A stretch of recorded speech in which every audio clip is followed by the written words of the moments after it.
Әхсән Баянов. Яшьлегемне эзлим.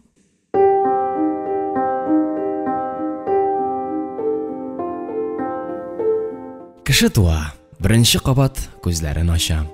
Күзләренә күренгән һәр нәрсә аның өчен ачыш. Шул ук зәңгәр күк, ай, кояш, йолдызлар, чирәм, урман, су ачыш. Кеше үсә. Аңа мәхәббәт килә. Ул әйтә: "Минем кебек беркем яратмаган" ди. Вакыт дигән нәрсә аңа алмашчы китерә. Аның улы әйтә: "Минем кебек беркем яратмас" ди. Буыннар алышына һәр кайсы кабатлый. Минем кебек беркем яратмаган, минем кебек беркем яратмас. Ачышлар күбәя тора. Фәннәр очрашкан җирдә яңа фәннәр, хәрәкәт океанында табышмаклы яңа көчләр ургыла. Алар мәхәббәткә яңалык китерәләр. Билгеле вакытны сайлап, заказ буенча туып булмый. Яшьлектә мәхәббәттә үзе туры килгән чор һавасын сулап яши. Революция, реакция, сугыш, тынычлык, һәр кайсы аларга үз эчтәлеген бирә, үз мәхәрен суга. Тик ни генә булмасын, соңыннан һәр кем бер рук ачышны ясый. Алып китте еллар яшьлегемне, бәрабәргә акыл бирде. Алыгыз еллар биргән акылыгызны, кайтарыгыз яшьлегемне кире. Ул ачышны мин дә ясадым. Нинди хәлдер инде вакыт үткән саен узган көннәремне яхшырак күрәм. Ул чак аңлап җитмәгән сорауларга хәзер җавап табам. Андагы һәр атлам, һәр борылыш аермачык күз алдында. Шулай бит, күзләр көндез кичкенәрәк нәрсәләрне күбрәк күрсә, төнлә ераграк, олырак әйберләрне шәйли. Җиргә офык шикләгән һава зәңгәрлеге каплаган араларны узып, төнлә кешенең карашы галәм киңлекләренә чыга. Мәңгелек декорация. Төнлә йолдызлар, ай, караңгылык, көндез зәп-зәңгәр күк йөзе, кояш. Мәңгелек сәхнә. Җир өсте кышын ак, җәйгелеккә яшел. Мәңгелек спектакль. Драма, комедия, трагедия. Кешеләр моны дөнья дип атыйлар. Тормыш диләр. Декорация бер үк. Сәхнәдә бүген мин. Үзем генә.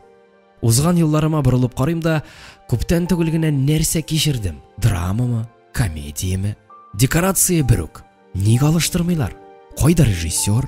Җавап бирмиләр. Тамашачы? Ул да эндәшми. Дөнья режиссерсыз һәм тамашачысыз спектакль микән әллә? Шулай да миңа кемдер салкын, ваемсыз, шәфкатьсез күзләре белән карап, күзәтеп торадыр кебек. Бүген мин бер үзем. Шиксезлек белән, галәм белән, күзгә күз. Йолдызлар белән сөйләшәм. Узган көннәрем белән сөйләшәм.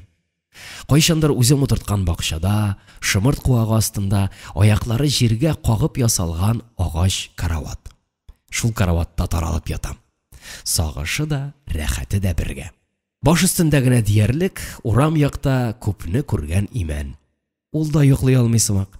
Мин аның тирән солышын ухылдап куюын ишетәм. Кеше турында әйтү кайда? Имәнгә дә бәрелми калмады тормыш. Бер елны мин бәләкәй чакта урмандагы барлык имәннәргә көйә төште. Җәй уртасында урманның яртысы кара янып чыкты. Безнең койма янындагы шушы карт агач та бу язмыштан читтә калмады. Яфракларын шундый ук яшел көяләр күзгә күренеп көйдерә, ашый башладылар. Имән безнең әтине алыштырган киңәшчебез төсле. Кызганабыз. Афәттән саклап калырга тырышабыз. Ничек итеп? Балта белән сугабыз агачка. Көяләр кыйыла. Искә төшкән саен, җай чыккан саен сугабыз. Узып баручы олырак агайлардан кем тели, шул имәнне тагын да ныграк дәвалап китә. Балта түтәсе белән. Ниятләре бик изге юк исә, ярдәм итәргә телиләр. Әмма озакта үтмәде, кайрысы кубып, имән кәүсәсендә бүрек хәтле җәрәхәт барлыкка килде. Хәзер инде әйтә алмыйм, көядәнме, әллә шул яраданмы күбрәк җәфа чиккәндер имән. Менә бит, кайчак изге ният белән нинди кызыклар да ясап куябыз без. Уйланырсың шул, иптәш. Каршыда әлеге имәннең сеңелләре, йыламсыр каеннар моңаеп торалар. Алар безне үзләренең шикәрле сулары белән күпме сыйлаганнар. Без салган яра эзләре алар тәнендә һаман калган әле. Әле без аларны балта белән чыгып елатмаган булсак, алар безнең өчен шулай мәңге онытылмаслык булып калган булырлар идеме? Гаҗәп нәрсә бу. Ләззәт һәм яра, мәхәббәт һәм хыянат. Туган җир. Аның нәрсә икәнлеге аерылгач беленә. Берәүләр аны тоташ яктылыктан торган киңлекләр рәвешендә күрә, икенчеләре ирексездән ямансу күкселлек, бушлык итеп хәтерлиләр. Балалык, яшьлек еллары сугыш чорына туры килгән безнең буын кешеләре туган җир күренешләрен күз алдына иртәнге алсулык кыяфәтендә генә китерми торганнардыр. Кайда гына булмасын, кайчан гына булмасын, шул ерак хатирәләр ничектер көзге җил сыман кагылып, күңелне ишетеп узалар. Моңсу да, шатлыклы да әллә нинди бер хис йөрәкне сулкылдата. Әрнүе дә, ләззәте дә бергә. Туган җир син. Ах, туган җир. Яз көне, сары яфраклар, былтыргы үләннәр түшәген аралап, ямь-яшел үлән шыта. Аксыл гына, көчсез генә. Аны йолкып алу өчен шундый ук төстәге яшькелт сары бибиләр дә әллә ни көч куймыйлар. Шимшинәләр пипип, пипип. Табигать алардан курыкмый. Алар җир матурлыгын арттыралар, тулыландыралар. Язгы салкын җилләр, кыраулар да яшел үләннәр шавын туктата алмыйлар. Җиргә яшеллекне чыгармаска, аны кап-кара хәлдә тотарга тырышсаң да, зәгыйф кенә сабаклар барыбер бирешмәс, ишәер, барыбер ишәер иде. Яшел ташкын бөтен җир өстен күмеп шаулый, бәпкә үләне шыта, умырзая калка, күке баш, зәңгәре һәм чия көрәне шытып чыга. Аксыргак баш төртә, чәчәк берләре ярыла, тормыш яңара. Нәкъ алар кебек үк аксым дөньясы да яңара, ярала, ярала.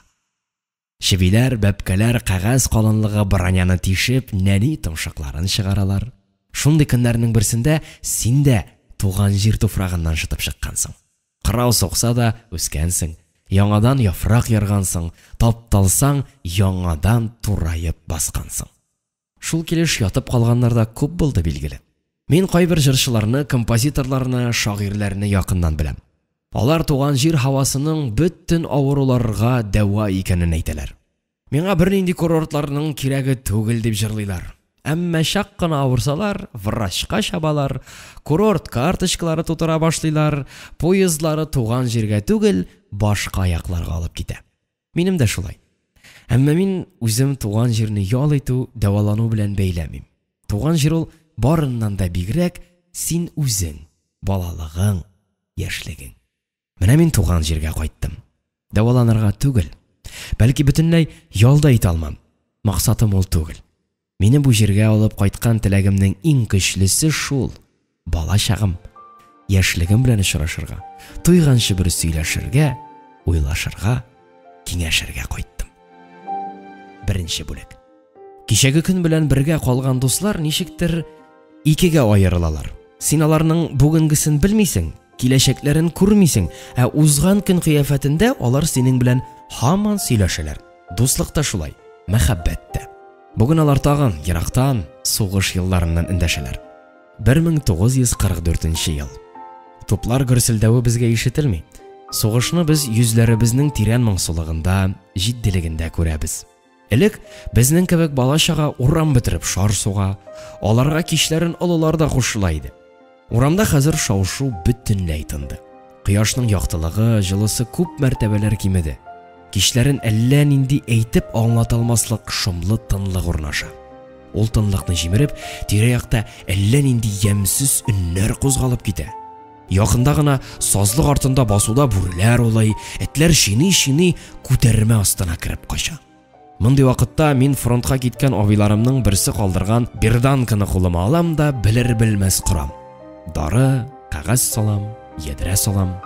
Анысын нигә салганмындыр, нәрсәгә дә булса ату, үтерү өчен кормыйм бит мин ул мылтыкны. Ихатага чыгам да, көпшәне һавага каратып, чакманы тартам. Югарга утлар оча, шартлавы бөтен авылны чайкалдырып куя. Бүреләр улавы туктала, этләр тагын качкан җирләреннән чыгалар.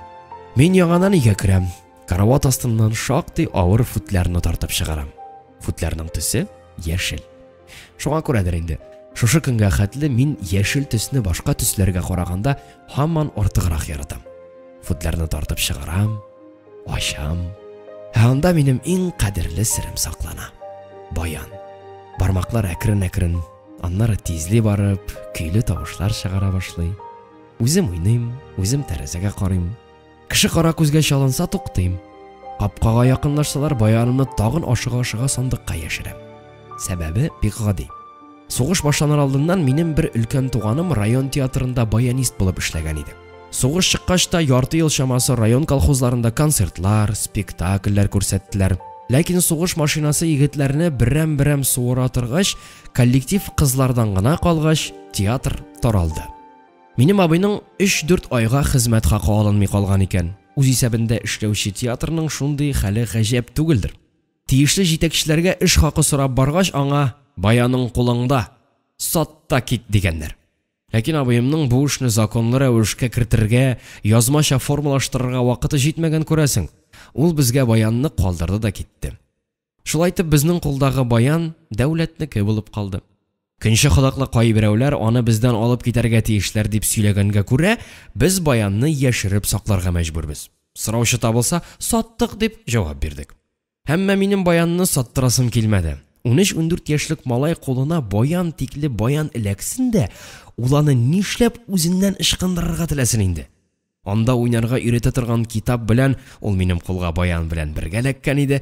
Сөйләшә, тиргәшә торгач, музыка дигән нәрсәнең кызыктыргыч көчен дә, котышкыч рәхимсезлеген дә төшенә башладым. Ул үзенең мөгъҗизалы серләрен тиз генә, җиңел генә ашырга теләми. Минем кебек ярдәмчесе, өйрәтүчесе булмаган кешене бигрәк тә санга сукмый. Мин аңлаган һәм соңыннан ятлаган һәр сүз, һәр тавыш, һәр көй күпме йокысыз төннәр, газаплар, күпме күз яшьләре белән юылган. Ә моны беркем белми, сөйләргә дә ярамый. Миңа 17 яшь бара инде. Күңел бикле, баян сандыкта. Белмим, озакмы шулай дәвам итәр. Тагын кич җитте. Әлеге тып-тын, үксеп елыйсыны китерә торган җәйге яман сутын. Сазлык аръягында тагын бүреләр улавы, авыл буйлап яңгырап узган берданка тавышы. Кабатлана карават астына сузылам. Яшел футларны тартып чыгарам. Баян минем кулда. Салмак кына көй агыла башлый. Сугыш үзе чыгарган көй. Яңгырлы көн, караңгы төн, без айырылган көн бит ул. Бүреләр улавыннан соң баян моңы сәер ишетелә. Уйлар каядыр еракка китеп адаша. Күңелдә кемнәндер аерылу сагышы. Бу хис ул елларда барлык кешенең уртак тойгысы. Теләсәң дә, теләмәсәң дә аннан аерылып булмый. Мөмкин түгел. Бер үк һаваны сулап яшисең. Минем дә шулай күпме туганнарым бар иде. Хәзер берсе дә янда түгел. Хәер, берәү калган икән. Әниемнең туганнан туган энесе Сафуан абзый Килметов. Аны ни өчендер авыл халкы Килмит дип кенә йөртә. Хәзер колхоз председателе. Китсен минем кайгыларым агым су белән бергә. Кинәт көй өзелде. Өйдә бүлмә ишеге артында аяк тавышлары ишетеп, урынымнан тордым да баянны сандыкка салырга ыргылдым. Әмма соң инде. Шүгәләп торганы хәлемдә аркамнан кемнеңдер йомшак кына кагуын сизеп, кергән кешегә үрелеп карадым. Төнге кунакны караңгы булса да бик тиз танып алдым. Өстендә бераз кысанрак кител. Көндез күреп күнегелгәнлектән, мин аны ничектер хәзердә шул яшел төсендә күргән кебек булдым. Башында шактый таушалып, уңып беткән яшел фуражка.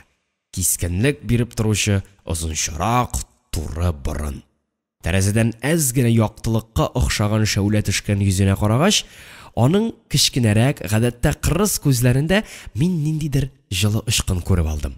Юка иреннәре елмаймаса да, бит алмасы турында елмаюга охшашлы хәрәкәттә күренеп китте бугай.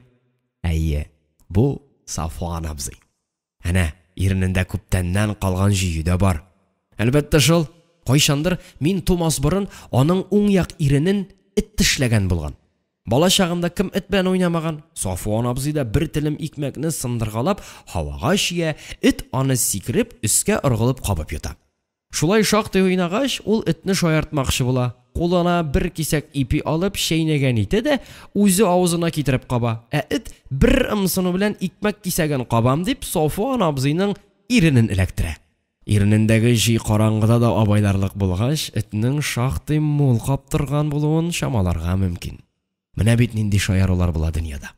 Корактаңмы? Баш өстемдә баритон белән тенор арасындагы әмма көч тәвәккәллек бәреп торган кискен яңгырашлы тавыш ишетелде. Җай чыкканда әйтеп калыйм, бераз үсә төшкәч, минем үз тавышымны да аның тавышына охшата башладылар. Тик ул кичне минем тавыш ишетелер-ишетелмәс кенә яңгырады шикелле. Мин чит кеше дип торам. Баянны сандыкка бикләп куярга җыенуымны шәйләдеме, Сафуан абзый үзе дә минем янга килде. Туктале. Я, курыкма. Ул безнең өйдә вакытта куркуның кирәге юк иде билгеле. Тик инде гадәткә әйләнгән бер курку белән баянны алдым да сикереп тордым. Сафуан абзый да турайды. Бер-беребезгә карашып, 1 минут чамасы торылгандыр. Шуннан соң Сафуан абзый кычкырып көлеп җибәрде. Син нәрсә малай яктыгы? Саташасыңмы әллә? Аның көлүенә ярып, аңа баянны үзем суздым. Мә, уйна әлсә. Сафуан абзый баянны тыныч кына үз кулына алды да караватка утырды. Кайышын җайлап кул башына киде, көй эзләп клавишларга баскалады, кийин тапкач артындагы өйле мендәрләргә ауды. Яткан килеш үзенең һәр вакытта уйный торган бер көйен, халык көйен уйный башлады. Ул көйне бездә Уфа көе дип йөртәләр. Халык аңа теләсә нинди сүзләр яраклаштыра, ә профессиональ җырчылар шундыйрак сүзләр белән җырлыйлар. Сандугачлар оядала, оялары пыяла шул, оялары пыяла. Сандугач кебек сайрашып, шат яшибез дөньяда. Патефон пластинкасыннан отып калынган тагын шундый сүзләр дә исемдә. Торган җирем гөл арасы, үзем авыл баласы. Бу сүзләрне шушындый чакта ишетүнең ничек мәзәк тоелуын сез аңлыйсыздыр инде. Яман сулап калуның нәрсә икәнен белми торган Сафуан абзый уйнаганда да, хәзер бу көй күңелдә ниндидер ерак матурлыкны хәтерләтеп йөрәккә чәнчи. Әле балалыктан чыгып та бетмәгән булуыма карамастан, минем инде үземә күрә сагынырлык вакыйгаларым бар. Шушы Сафуан абзый 10 ел читтә йөргәннән соң безнең янга кунакка кайткан бер көн. 7 балага бөтенебез җидәү идек, берәр кат кием алып кайтып безгә тараткан иде ул.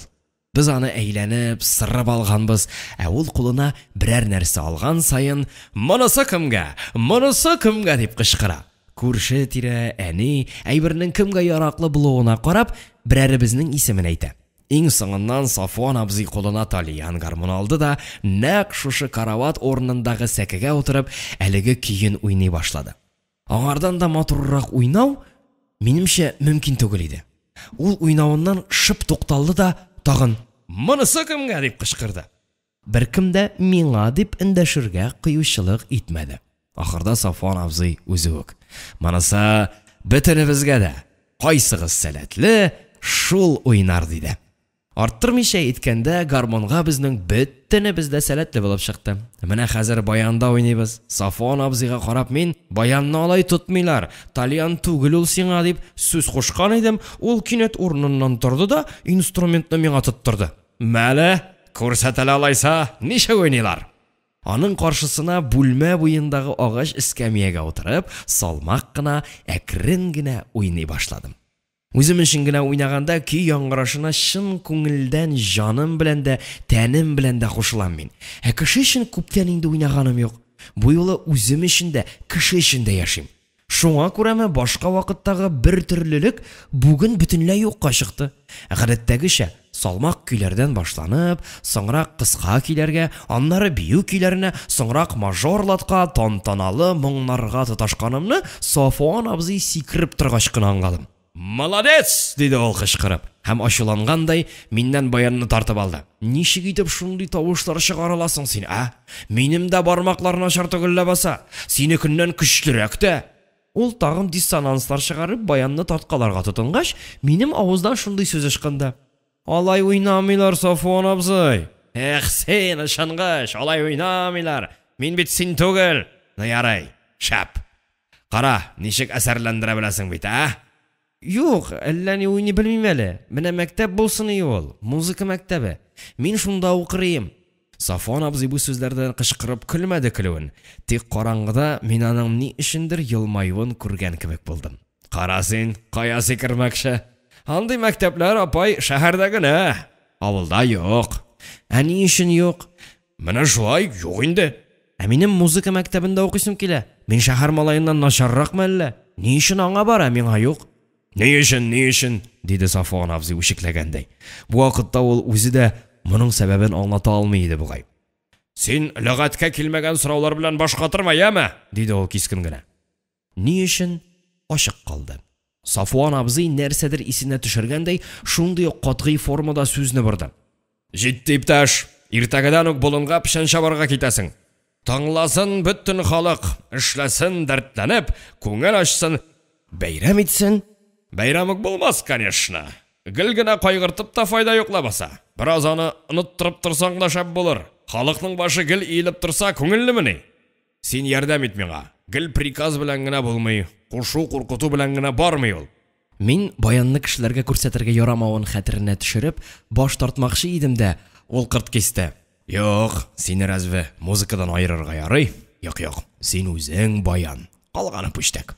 Шулай, товарищ, иртәгә пешәнчеләрне болынга алып китәсе олау беренче булып сиңа тукталыр. Шалгыңны шүкеп, әзерләп куй. Калганы ничек килеп чыгар, үзең дә шак катырсың. Җитте. Йокла. Халкы белән шактый кырыс кешенең булай әсәрләнүен күрү минем өчен мәзәгрәк тоелды. Музыка йырткычларны да юашлата дигән сүзне укыганым бар иде шул. Сафуан абзый анда йырткыч түгел. Юк, һич тә түгел. Шулай да ул каты бәгырле кеше. Бүген күрәм, ул әнә ничек итеп нишкәрә дә белә икән. Иртәгесен беренче кояш яктысы белән бергә мине урам яктан ишетелгән тавыш, ирләр тавышы уятты. Трррр, малкай. Карасам, өске киемнәрне шишенмичә үк йоклап кителгән икән. Пешән өсте. Крестьян тормышының иң матур, шау-шулы, күтәренке бер бәйрәме. Озын ел уртасындагы кыска гына бу мизгел һәркем хәтерендә үзенең онытылмас вакыйгалары, иң якты кичерешләре белән гомернең ахыр көненәчә яши. Минем әле 16 гына яшьлек малайның пешән чаба башлаганына инде 3нче ел. Төрле чаклар булды. Шулай да ел бәйрәме мине һәр вакыт ашкындырып, нәрсәгәдер талпындырып, ымсындырып тора. Бер вакыт, моннан 2 ел элек болынга абыемны илтергә дә шулай ат килеп төшкән иде. Яшел пешән салынган мажарга, чыбык арбаны безнең якта шулай дип атыйлар, утырды да, хәер, сөйләүнең кирәге юк. Хәзер мин үзем бөтенесен нәкъ шулай кабатлаячакмын. Сабы чыгарылган чалгы арбада җайсызлап тормаслык итеп бәйләп куелды. Бүтән вакыт салынды. Аннары өйгә кереп, кабаланмыйча гына яшел футларны алдым да урамга чыктым. Чирәм өстендә футларны ачтым, баянның кайышларын иң башка таманлап кидем дә футларны яптым. Ул арада ат иясе сандыкны мажарга җайлап куйды да атка эндәште. Әйдәгез әле, хәерле сәфәргә. Ул арада баян сыздыра башлап, җыр белән һәр кеше аның дәртле чакыруына кушылырга, иярергә, тыелып калмаска тиеш. Алыма бакчасына керсәм, алыма тия җилкәмә, үземә дә бик кадерле сүз әйтмәгез иркәмә. Яшьлекнең мәңгелек тирәнлегеннән тибеп чыккан тылсымлы агышын тыеп буламыни? Бу җилкенү, бу ашкыну минут эчендә бөтен авылны әйләнеп чыга. Капка төпләренә, тәрәзәләргә кара. Кешеләр музыкага сузылалар, алар миңа карыйлар. Йөкле ат кайсы гына өйгә туктамасын, аннан чалгыларын күтәреп, яшьме, картмы, кем булса да утырмыйча калмый. Кечкенә авылның яртысын узганчы мажарга утырыр урын калмаган иде. Яңадан барырга теләүчеләргә күчерагай, бригадирыгызга әйтегез, яңадан ат җиктерсен. Килмит, кеше никадәр күбрәк булса, шул хәтле яхшы дип әйтте диде. Ул арада аның киңәшен тотып, кайсыдыр каядыр чаба. Сез ат җигә торыгыз, мин бригадирга хәбәр итәм. Без менә мажарда күбесе яшьләр. Минем янда гына җырчы дусым Әсхәр дигән малай, яшьтәш. Икенче якта миннән 1-2 яшькә зуррак, быел мәктәпкә безгә математикадан дәресләр биргән яшь укытучы Гафур. Алар да бу көнгә шау-шуга, җырга, уен көлкегә сусаганнар. Һәркемнең йөзендә нәрсәдәндер котылу, ышкыну шатлыгы, күп еллык сагышка үч итү, үч кайтару, тыелгысыз көлү, шаян сүз. Менә без авыл капкасын узабыз. Балан чәчәкләре, таллар аркабыздан сыйпап калалар. Алар да безне тыңлыйлар. Безнең җырны авыл, кыр, бөтен табигать тыңлый. Иркәм, иркәм дип әйтәсең, үзең иркәләмисең. 17 яшь. Кара син. Бик аз түгел икән бит инде. Безгә сугыш зурайырга кушты. Без хәзер малайлар түгел, без яшьләр. Мин шул көнне аңладым. Музыканы сандыкка яшереп, озак тотып булмый икән. Мәхәббәтне дә шулай. Агыйдел буйлары. Ямлы агыйдел буйлары. Мин аларның ямансу матурлыгы, яшьлек белән генә чагыштырырга мөмкин булган гүзәллеге турында бер сүз дә әйтә алмыйм, чөнки ул сүздән файда юк. Агыйдел еллар, гасырлар буе инде ничәмә 100 җырда канатлана. Тик ул җырлар да Агыйделнең әйтеп бетермәслек ямен аңлатып бирә алмыйлар әле. Агыйдел һәр кеше гомерендә кабатлана торган үлемсез яшьлек, үлемсез мәхәббәт. Ул синең дә, минем дә мәхәббәтем.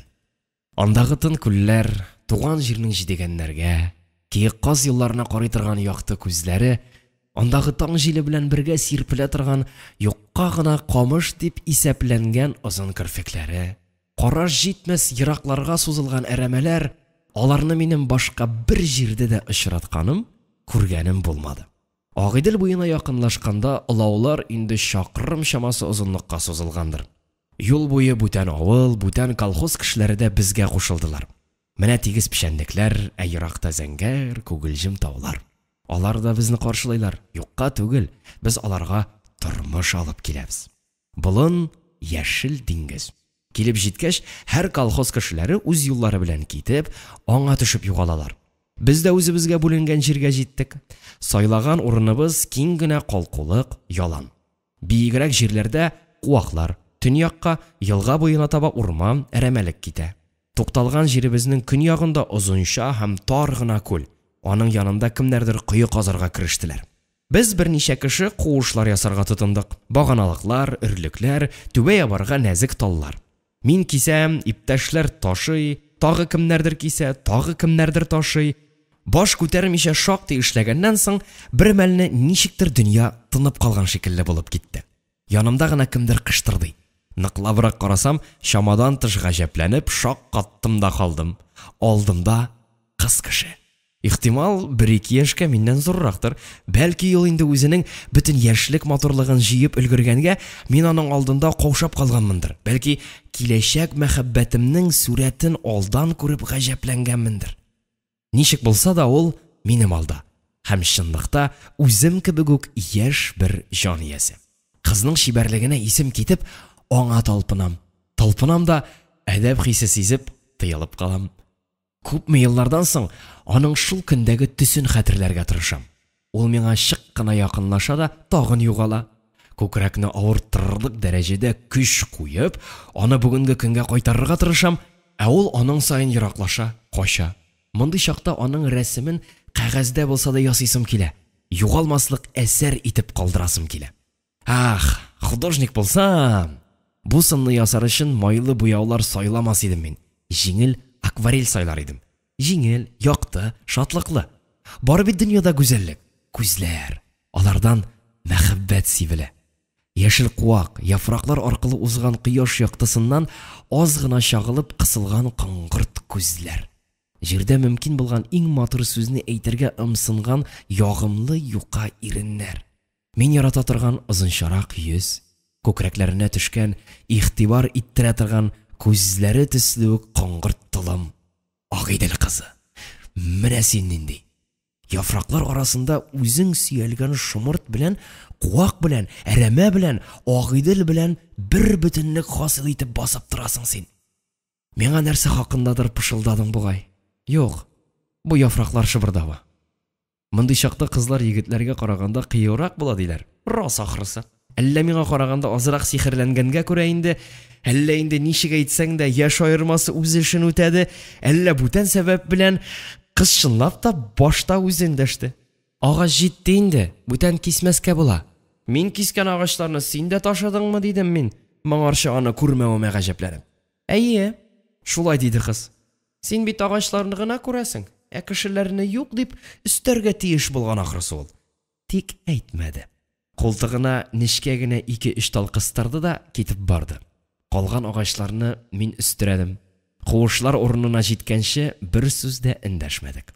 Куышларның ничек тиз ясалуы, пишән чабып түбә ябуыбыз, ятар өчен эчке якка җайлап түшәүебез, көлешә-көлешә көндезге аш ашаулар, аннары пишән чабарга керешүләр хәтердә әкият күренешләре төслерәк саклана. Ул күренешләр арасында син үзең дә аз гына сихерчегә әйләнәсең. Колакта өр-яңа көйләр, мең борылышлар һәм берәүнең әкртен тавышы. Бер көй белән алга атлыйсың да атлыйсың, чалгы селтисең дә селтисең, кытырдап үлән киселә, үлән кыштырдаганда сөекле кеше сүзләре, син ишетергә өметләнгән сүзләр һаман ишетелә. Чалгы янаган вакытта кырыч тавышы, әллә кайда еракта кыз тавышы белән кушылып, болын буйлап китә дә әйләнеп кире кайта. Атлаган саен каршыда ул басып тора кебек. Ял итәргә, солу алырга туктыйсың, күзләр куыш ягында. Тукталам да карашым белән бөтен болын киңлеген тагын бер кат иңли башлыйм. Мондый да яктылыкны, мондый да якты дөньяны мин беренче тапкыр күрәм. Бу дөнья синең карашыңнан балкыган бүген, Агыйдел кызы. Әй, пишән өсте. Мине үзеңнең күренми торган дулкыннарың белән каядыр агызып киттең бугай син, яшел диңгез. Моннан гадәти тормышка коры җиргә йөзеп чыга алырмынмы? Юк. Мин синдә әллә ничек югалып калсам да, гомерлеккә батсам да риза. Бу минутта бөтен дөньяга ишетелерлек итеп, алып кит, агызып кит мине яшел диңгез. Тик бүгенге бәхетемнән, аның моңсу һәм ягымлы карашыннан гына аерма. Аның белән бергә мин синең иркеңдә. Мәңге шулай булсын. Булсын, мин риза дип кычкырасым килә. Хәер, миңа кычкырырга һич тә кирәкми. Моның өчен минем бүтән юлым бар. Мин бу сүзләрнең барысын җырга, музыкага тапшырачакмын. Баяндагы барлык тавышлар аркылы аңа ирештерәчәкмен. Ул аңлаячак, әлбәттә аңлаячак. Пишәнесте. Беренче мәхәббәтем төслерәк гаҗәеп мизгел. Вакыт җитә. Кояш Агыйдел таулары артына төшеп бара. Тукта. Шул яклап, кулына озын тәпиле сажын тутып кем килә? Ул бит. Ул без чапкан җирне үлчи. Башкаларның исәпләнгән инде. Хәзер безнең чират. Без күпме эшләгәнбез икән? Башкалар безгә аның алдында кызарырга туры килмәсме? Аннары ярату турында авыз да ачма. Кыз безнең янда. Иреннәрендә баягы мин әрәмәдә беренче тапкыр күргән елмаю. Һәр минут, һәр секундта чыгып ышкынырга торган иң матур сүз. Ләкин ул ни өчендер ялгышып, әлбәттә башка сүзләр әйтә. Менә ул безнең эшебезгә күпме чабылганны исәпләп чыгарды. Кеше саен 20 суты җир туры килә. Ярты көнгә. Уйлыйм, булай булгач көненә 40-арны чабачакбыз икән. Өлкән агайлардан калышмасак, хәтта арттырып та җибәрсәк, синең белән сөйләшеп тә карарбыз әле. Агыйдел кызы. Каян шундый уй? Әйтерсең мәхәббәт гектар белән үлчәнә. Бүтәннәр табынга җыелганнар да безне көтәләр. Ашны кем күпме тели шул кадәр ала. Ә менә итне җирәбәгә салалар. Килеп җитүгә миңа артка борылырга, күзне капларга куштылар. Кызга: "Каплап тор әле, Фәһимә егетнең күзен. Хәрәмләрлек булмасын", диделәр. "Хәрәмләшә белми ул", диде кыз, никтер каушый төшеп. "Егетләргә ышанма. Нинди егет әле, малай бит. Әллә юри, әллә чынлап үртиләр". Фәһимә кызара, уңайсызлана. Ә мин эчтән генә бу кешеләргә рәхмәт укыйм. Үзенең кыюлыгы җитәр идеме, юкмы? Ә булай мине кочаклап диярлек торсын әле. Әйе, чәчәкләр өзәр өчен генә яратылган шушы кечкенә куллары белән минем күзләрне каплап тора ул. Шул кулларның сихерле җылысын тоюдан йөрәк кытыклана. Артымда ишетелгән бер үк сорауга җавап бирәм.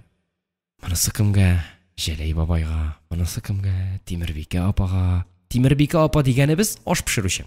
Алар Фәһимә белән бер куышта икәү генә урнаштылар. Ә безнеке бер куыш аркылы гына. Хәзер кичке ял җитте. Фәһимә минем куыш янына килде. "Әнис, сине көтәләр." "Кемнәр?" "Күрәсең, күпме халык җыелган." Ул үз куышыннан алып, миңа утырыр өчен урындык китереп, яшел өйләр артына, куышларны шулай атабыз инде, тип-тигез җиргә куйды. Гадәтемчә, мин башта үзем яраткан берәр көйне уйныйм, монысы фәкать үзем өчен. Шул уңайдан башкалар да тыңлый. Аннары бию көйләре китә, бүтәннәр аерым, соңынтын күмәкләшеп, үзләре белгән барлык биюләрне биеп чыгалар. Айыра дигән танцлары бар. Шуны бийләр. Краковякны да беләләр. Хәер, монысында түгәрәктә азрак кеше кала. Ә менә вальс яки фокстрот уйный башласаң, Фәһимә белән аның дус кызы яшь кенә бер укытучы кыз гына кала. Танго турында әйтәсе дә юк. Бу безнең өчен иң авыр танцы. Фәһимә анысында бии. Үзе Яркәйдә урта мәктәптә укыганда өйрәнгән. Мине дә өйрәтергә вәгъдә бирде. Тик өлгерә алырмы? Бию белән мавыгырга вакыт юк. Җәйгетен күпмегә җитә ул. Баян уйнауны авылда эшкә шутлаучы юк. Җырлавын белә, уйнавын, көлүен белә. Хәер, ул вакытта мин үзем дә аңламый идем. Бигрәк тә Фәһимә янда бөтерелеп, күбәләк сыман оча куна йөргәндә. Нинди авыр эш, пишән чабу, үзе дә өзлексез бәйрәмгә әверелде ләбаса. Күзләрем һаман аңарда. Ашкынып уйный бирәм. Минем ашкыну башкаларга күчә күрәсең. Әнә аларның да күңелләре ничек күтәренке бит. Озын көн буе кояш чыкканнан кояш батканга кадәр эшләмәгәннәр диярсең. Халык җыела да җыела, бөтен тирә-яктан, башка колхозныкылар, колагына музыка ишетелгән һәркем безнең тирәгә ашыга. Агыйделнең иң үзәк урыны шушында. Чөнки Фәһимә шушында. Ул монда булганга күрә, мин шушында. Әнә ул бии, ышынып бии. Менә безнең арада тәрбияви эш алып барырга килгән укытучы егет. Сез аның исемен беләсез инде. Гафур Наҗметдинов.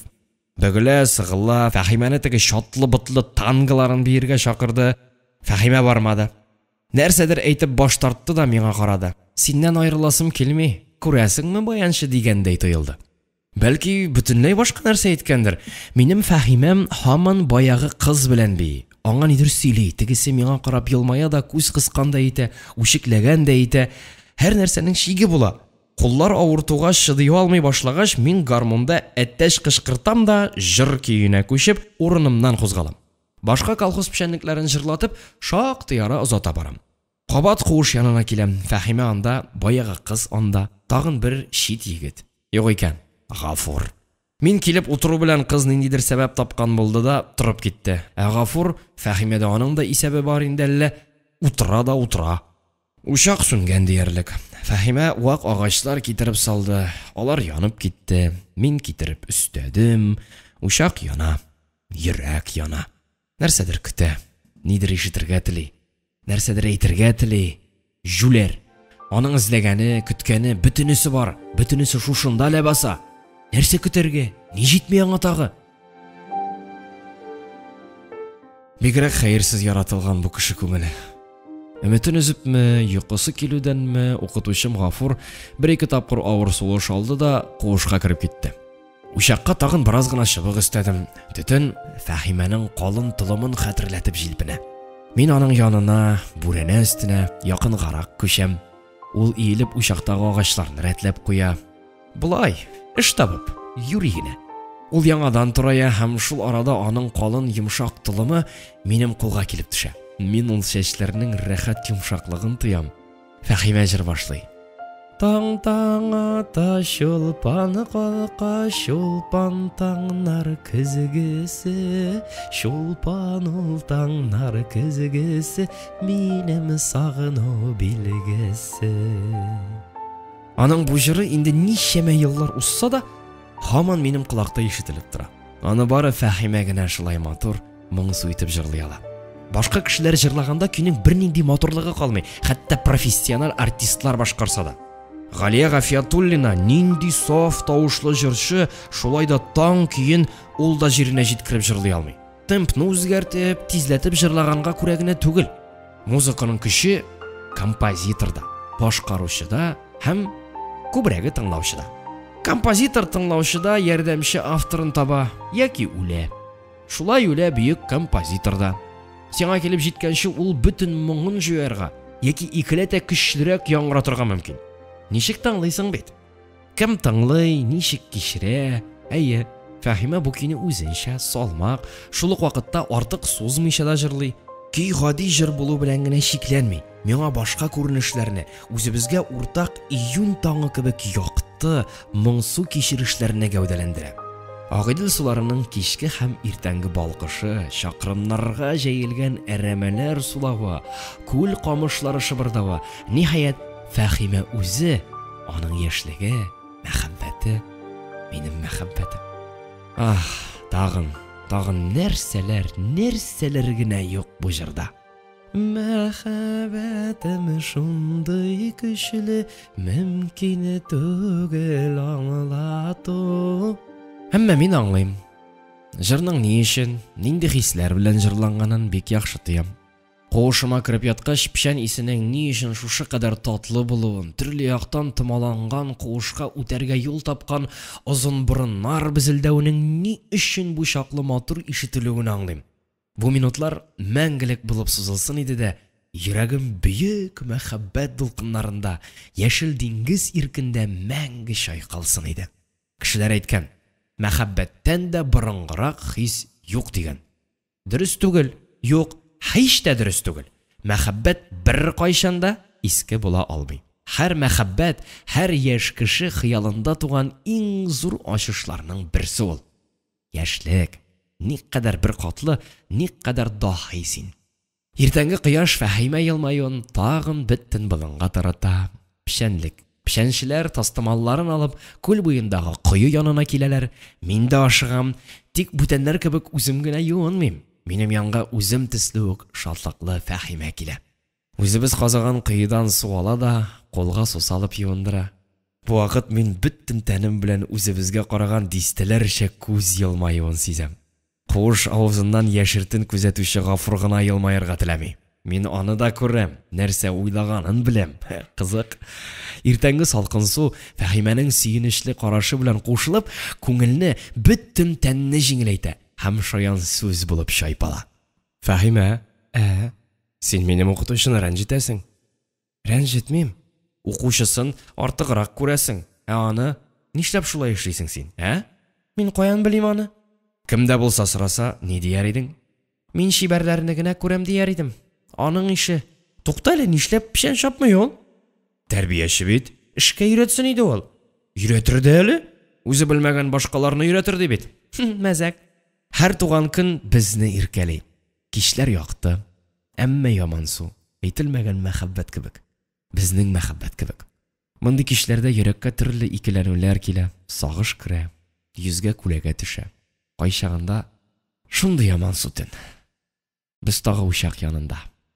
Әллә яктыра да башлады. Безнең икебезнең дә аерылышасы килми. Бер генә минутка да.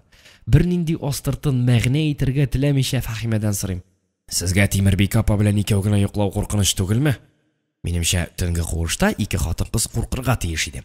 Хәзергә акылым белән уйлап ышанам. Мөгаен, Фәһимә дә сүзен минем кебек үк туры мәгънәсендә әйткәндер. Үзенә хас нәзик тавыш белән җавап бирде ул. Тимербик апа курка. Ул миңа да шулай дигәни. Әйе шул. Учак инде янып биттем. Хәзер кыз да чыбык салмый. Мин дә. Ярактан Агыйделнең авылларының берсеннән әтәч тавыш ишетелә. Әрәмәдә меңнәрчә кош сайрый, тартай кычкыра. Безнең өстән генә пар үрдәк очып бара. Югартын күк йөзе яп-якты икән. 2-3 сәгатьтән эшкә. Икебезгә бер сүз әйтмичә аңлашып кузгалабыз. Фәһимәләр куышы төбендә тукталабыз. Ул куыш авызындагы пишәнне аралый, үзе керми, мин кергәнне көтә бугай. Көтмәсә, юк, мин кирсен димәсә, үзе кирип китәр иде дә. Тынычлыклы әнис дияр иде. Бүген алай түгел. Каушавымны җиңеп, куыш ишегенә еләм. Фәһимә минем арттан, мин аның аркама бәрелгән кайнар сулышын тоям. Тимербикә апа әллә сизми, әллә безне оялтмаска теләп кузгалмый, эндәшми, әллә йоклый, әллә юк. Хәер, безгә аның йокламавыннан нинди зыян? Ул безнең дуслыкка куана гына ләбаса. Фәһимәгә берничә кабат әйткән. Менә без йомшак пишән өстендә көндез дә бергә, төнлә дә бергә, һәр вакыт бергә. Безне аера торган көч юк һәм булмаста. Бу минутлар Фәһимәнең сулышы битемә бәрелә. Кирфекләре, йомшак чәчләре битемне кытыклый. Киштәнге аралганлык, иртәнге йокы килү исертә, хуштан яздыра кебек. Көннәр буе йөргән тынгысыз сүзләр үзләреннән үзләре тиберченеп чыгалар. Әллә син мине генә яратасыңмы? Булар җавап көтеп әйтелгән сүзләр түгел. Мин җавап көтмим. Аның яратканын инде бөтен тәнем белән аңлыйм. Безнең табигый мәхәббәтнең бары тик сүзләргә әверелеше бит бу сүзләр. Җавабы шул ахрысы. Фәхимә иреннәрен минем иреннәргә китерә. Читкә дә тайпылмыйм, читкә дә этәрмим. Юк. Бу убышу түгел. Ләкин соңыннан мин татыган убышуларның барысын бергә җыйган хәлдә дә алардан миллион мәртәбә татлырак булган саф якынлашу. Ул чакта аңлашылып җитмәгән кабатланмас рәхәтлек, изге, саф, гөнаһсыз ләззәт. Шул рәхәтлекне мәңге онытылмас иткән сүзләр. Ярым пышылдап, ярым кычкырып әйтелгән сүзләр. Сине генә, мин фәкать сине генә яратам. Болын пешәненең дә төрле урыны була. Күлле, уйсурак урыннарда үлән калын, чабарга җиңел. Сыртырак төшләрдә каты кылган чалгыга һич бирелмәй, башын ия дә кала. Соңгы көннәргә әнә шундый урыннар туры килде. Монда чапканда безне картыраклар "Ничегене кәш, кәҗә майларын чыгарамы?" дип үртиләр. Чыгара, әлбәттә, чыгара. Мондый җирне үлән яшелрәк чакта чабып калырга кирәк аны. Минем сүз өлкәннәрне гаҗәпләндерә. Кара син, крестьян булып туган бу нәмерсә. Ә безнең баш җитмәгән карт крисләрнең. Хәзерге яшьләр. Шалгыны күтәреп игә кайтып китүебездән шүрләпме, картлар безгә каты бәрелмиләр. Ә сәбәп чыкса, мондый мәлдә мин бу шитинә кылганны калдырып китәргә 4 куллап әзер идем. Куыш ягыннан тарантас җиккән атлы кеше килүе күренде. Җирән Айгар, председатель аты. Сафуан абзый. Аның килүен көтеп торабыз. Ул туп-туры минем янга килде дә атын туктатты. Тарантасыннан төште. Я, ничек? Бик кыен түгелме? Ул хәтле түгел. Ябыккансың малай, танырлыкта түгел. Кайсыдыр астыртын шаяртып куйды. Ябыкмыйча, йокламагач. Гаҗәп бу кешеләр. Мин үземдә аруга охшашлы бер нәрсә сизмим. Киресенчә, бер кайчанда үземдә булай көч тойганым юк иде әле. Алар шайтан белсен. Һәммә бу кешеләргә үпкәләү гөнаһ. Алар шаяруның шикләрен күп интеллигентлар булдыра алмаган дәрәҗәдә яхшы беләләр. Йокламаган дип төрттөрәләр. Мондый гына кинаягә ачу килми, һич тә. Аларның телендә бик борынгыдан килгән кунак кирү дигән серлерәк сүз бар. Борынгы сүз, борынгы гадәт. Шуңа күрә безне дә гаепләмәделәр алар.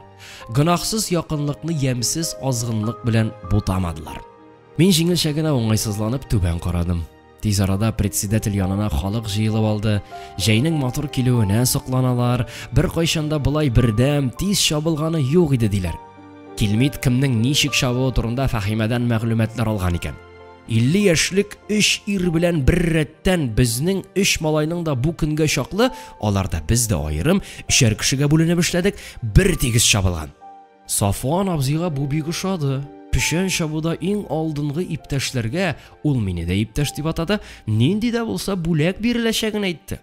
Бүген мин Әшмәнгә барам, кайтасыңмы? Үзем белән алып кайтам диде ул миңа. Тарантас. Мин яраткан абыем белән бергә утырам. Тарантас келтердәп узганда куаклар, басулар, инеш дип йөртелгән көмеш тасмалар җемелдәп кала. Аннары ямансулап мине көткән авыл, тирән сагыш аша елмайган, ничектер каушап һәм уңайсызланып башымнан, кул башларымнан сыйпаган әнием. Аның ашыга-ашыга мич тирәсендә мәшәкать чигүе, азазлап теләсә кайчан, теләсә кайдан җыелган аннан бары тик аның тылсымлы куллары аркасында гына оешкан яңа ипинең өйне тутырып торган рәхәт исе, кабатланмас кадерле тәме. Булар бөтенесе бергә күкрәгемне ашкынулы сагыш белән тутырып, күз алдымнан йөгереп узды да, алар арасыннан бик кыска бер мизгелдә генә Фәхимә белән без үткәргән төннәрдәге учак яктысы ялтырап алды. Һәм мин тиз арада шалгымны сүтеп, тарантаска бәйләп тә куйдым. Тойган икән, валлаһи тойган диештеләр. Абыйсы килеп күренгәч түзмәде. Җитлекмәгән икән әле малай. Китә алмый, күрерсез диде тагын берсе. Бу сүзләрнең берсенә дә колак салмаган булып тарантаска утырдым. Әйберләрне алырга куышка таба киттек. Куыш янында безне Фәхимә, аның иптәш кызлары һәм Тимербикә апа каршылады. Пәрәмәш, әллә китәргә җыенган инде? Диде Тимербикә апа. Мин ни өчендер җавап бирмәдем. Үземне ничектер гөнаһлы кеше сыман хис итеп, аска карадым. Аннары тиз генә куышка кердем, анда әйберләрне җыештыра башладым. Ул арада Сафуан абзый карлыган капкаларга дип кызлар белән әрәмәлеккә китте. Алар яңадан чыгуга минем әйберләр тарантаска салынган, бары киттәсе калган иде. Килмит, килеп җитмәс борын ук миңа эндәште. Әйберләреңне яңадан бошат инде. Апай, сиңа китәргә ярамый икән. Ни әйтергә белми гаҗәпләнеп торам. Тел белән әйтелмәгән соравыма җавап та ишетәм. Син киткәч, кызлар да калмыйбыз диләр. Кызларга карыйм. Башларын иеп елмаялар. Ә Фәхимәнең күзләрендә үпкәләү, шелтә. Ахырга хәтле турайда диде. Сафуан абзый тарантасына утыра. Син минем монда беренче помощник икән. Таратмый эшне. Янында гына торучы Гафурга күз төште дә, сиңа кайтырга ярый дип өстәде. Ләкин тегесе тарантастагы буш урынга караса да утыр димәде. Һәм атын атлатып кына китеп барды. Соңыннан озак уйланып йөрдем. Фәхимәне калдырып китәргә шулай ни йөрәк белән җыенган идем соң әле мин? Яшьлек, әллә балалыкмы? Бер нәрсәнең дә кадерен белми торган, җаваплылыкны бернинди күләмдә дә танымый торган жүләр вакыт. Анда бер нәрсә дә алдан уйлап эшләнми. Мәхәббәт бар һәм шуның белән эштә бетә. Ул иртәгене кайгыртмый. Әллә минем күңел генә шундый булганмы? Бу җиңеллек мәхәббәттәге һәр төрле фаҗиганың башы түгел микән? Ә мин үземнең икенче мәхәббәтем белән, улның әнисен сагынуы белән нишләргә тиеш идем? Ни өчен бер мәхәббәт икенчесе белән конфликтка керергә тиеш? Бу сорауларга җавапны мин соңрак таптым һәм артык соңга калып таптым. Минем башка мондый сораулар чак кына алдарак килгән булса, мәхәббәтем, хәтта киләчәгем бәлки бөтенләй икенче төрле хәл ителгән булыр иде. Бәлки. Әмма мин ул чакта берни дә уйлый белмәгән, бары тик дөньяда яшәвемне онытырлык дәрәҗәдә мауга гына белгәнмен шул. Сафуан абый күздән югалды. Мин китмәгәнем өчен кайгырыргамы, әллә шатланыргамы икәнен дә белмичә, пишән җыярга калдым. Кичлектә гадәттәге бәйрәм, уен, көлке, җыр, бию, мәхәббәт. Без Фәхимә белән тагын бергә, ләкин аның күзләре ничектер бүтән төслерәк карый бугай. Мин моны рәтләп аңлап та бетермим әле. Сизәм генә. Элек гел шатлык, гел бәхет сирпеп торган күзләрдә хәзер сагышка охшаганрак яман су бер күләгә барлыкка килде. Бер карасаң, ул бик моңсу.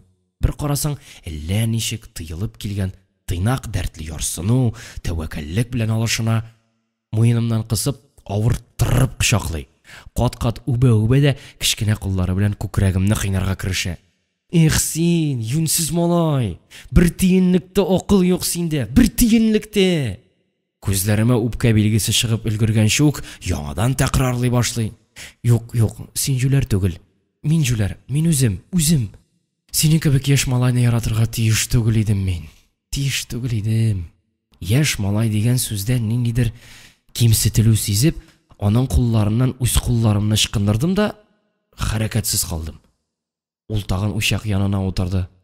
Аңларга, хәл итәргә тырышып басып торам. Ә кемне яратырга тиеш иде соң? Ул яратырга тиеш кеше кайда?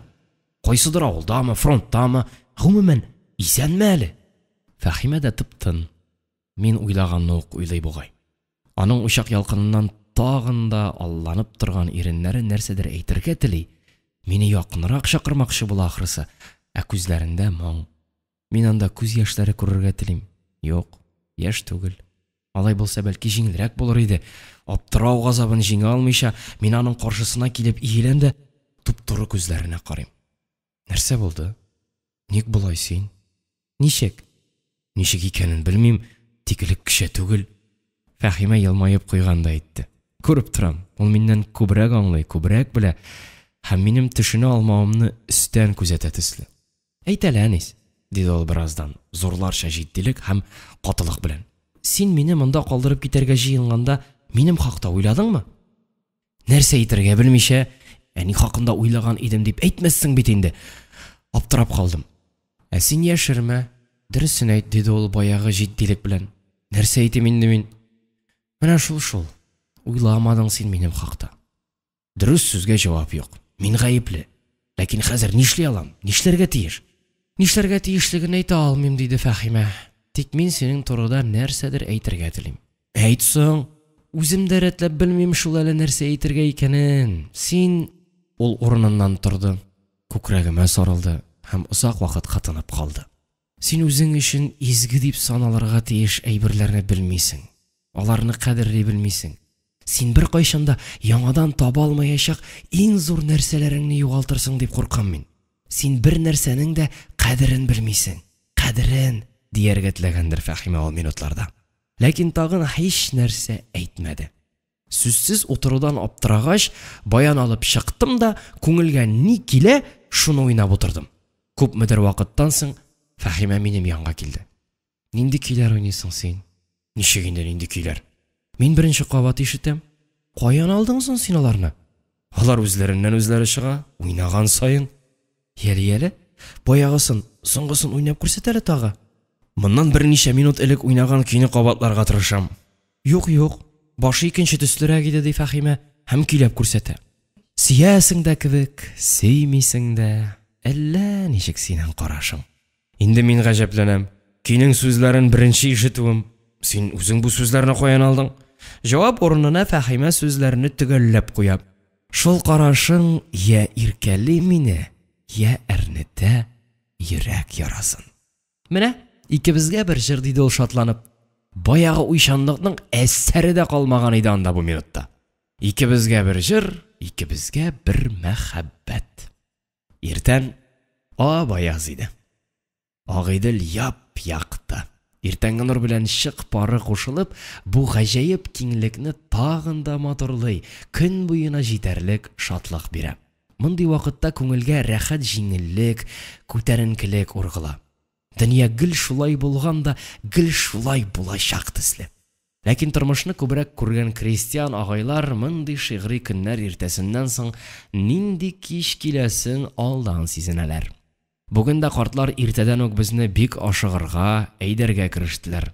Ягыз апайлар, җәтрәк кузгалыгыз, пешән бик шәп кипкән, ярты сәгатьтән ул сынау атыла башлар, кибәнгә салып өлгермәсәк эш хәтәр. Төшкә хәтле эш әйбәт барды. Төшлекне ашап хәл алырга яткач исә, озак та узмады, безне өлкән иптәшләребез тавышы кузгатты. Җәмәгать, торыгыз, яңгыр килә! Яңа чапкан пешәннәр бөтенесе күбәдә харап итәбез. Сүзләрне куәтләп кайдадыр бик якында яшен чатнады. Минутта үтмәгәндер, бөтен халык кибәннәргә таба юнәлде. Көн батыштан төн кебек кара болытлар ишелеп ага. Алардан ут бөркелә, күк-күкрәгән тавышлар ишетелә. Тимербикә, кибәнне бүген син куясың. Тимербикә апа шәч кабын күлмәк якасыннан эшкә кертә, эшләгәндә җайсызлап тормасын диптер инде, кылганлыкка кал-курак җиргә күрсәтте. Менә шушында алай булгач, тырмасы белән кибән салынасы төшкә күрсәткән арада ул горизонтка карады. Минем дә күзләр шул якка юнәлде. Яңгыр болытлары безне читләтебрәк үтмәкче бугай. Шулай да бер башланган ашыгу тукталырлык түгел иде инде. Халык хәрәкәте шулай бит. Син аны бер кузгалса туктатам димә. Шүмәлә тарттырганда атка эндәшүләр, бер-берсен өйрәтү, кычкырулар тоташ тавыш агымына әйләнеп, болын өстенә таралды. Кырыйгарак!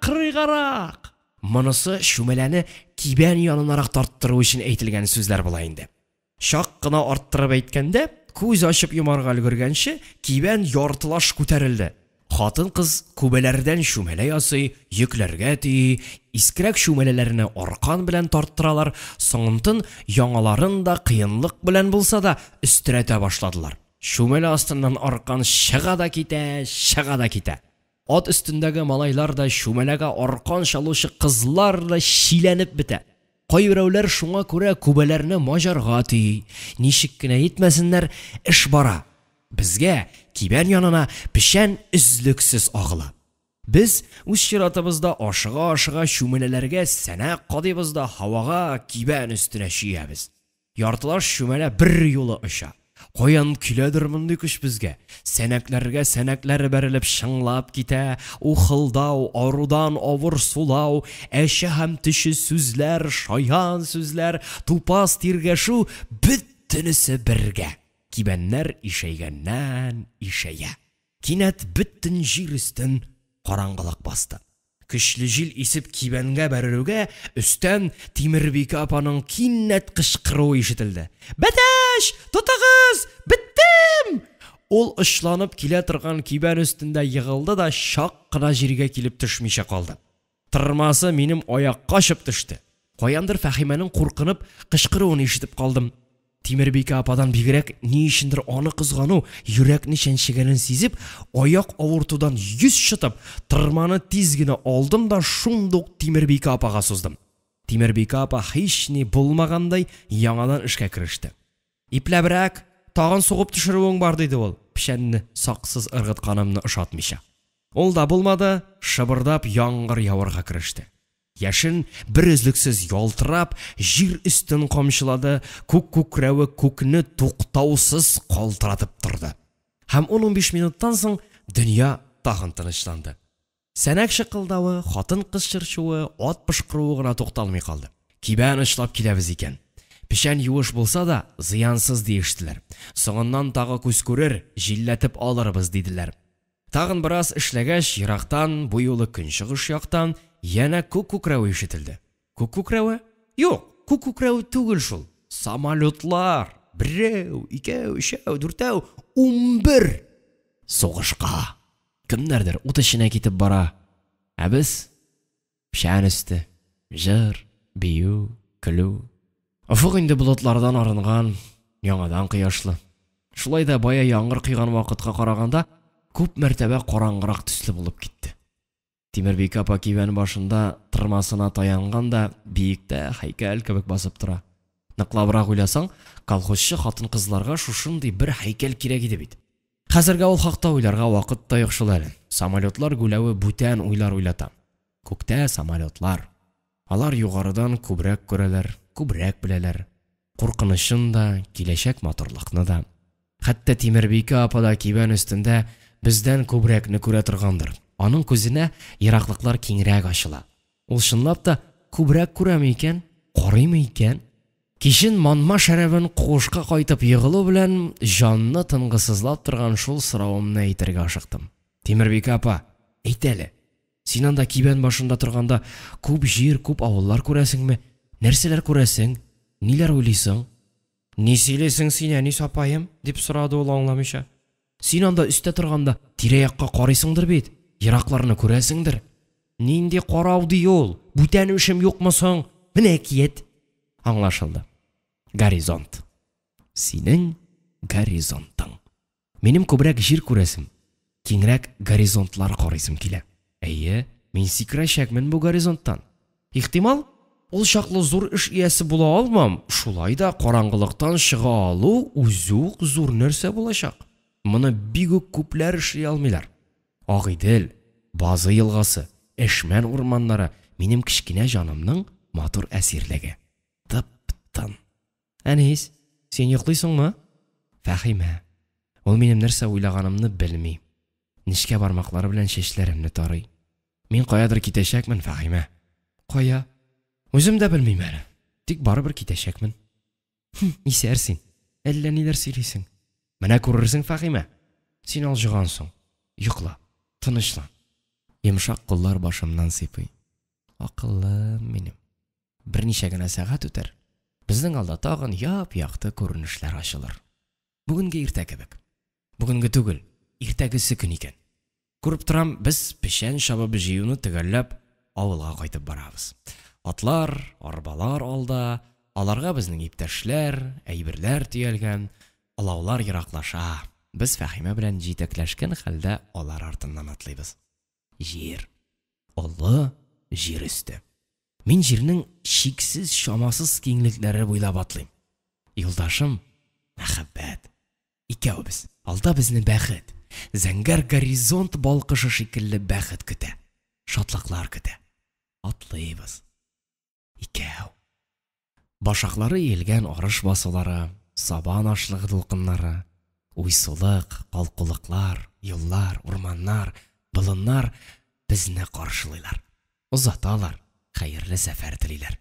Кояш, җәйге ягымлы кояш. Ул да безгә елмая. Җир өсте киң, шундый яшел, шундый якты. Ләкин анда күләгәләр дә бар бугай. Әйе, күләгәләр. Шундый якты һәм шундый яшел җир өстенә күләгәләр төшә. Бомба йөртүче самолетлар күләгәсе. Коточкыч зур кара тәре, хәшәрәт кара свастика күләгәсе, кылыч шәүләсе, мылтык, штык шәүләсе. Иртәнге тыныч җил әче төтен һәм кан исе китерә. Атлыйбыз. Декорация бер үк.